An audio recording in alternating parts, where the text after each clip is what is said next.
So hi guys, so I'm gonna pop that blister in my hands. Can you see it? Yes. I'm gonna That pop is my that blister. So ipapop ko siya guys. Half English at Tagalog.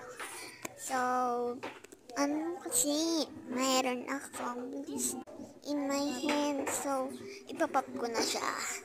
Agad-agad. Yes. Okay. Wait. Tingnan ko. Ayan. Hindi ko pa din siya mapap. So, wait a few minutes.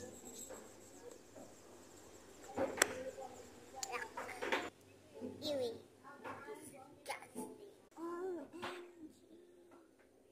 It's flooding. It's flooding. It's flooding. Bye-bye. Nagbugago na siya.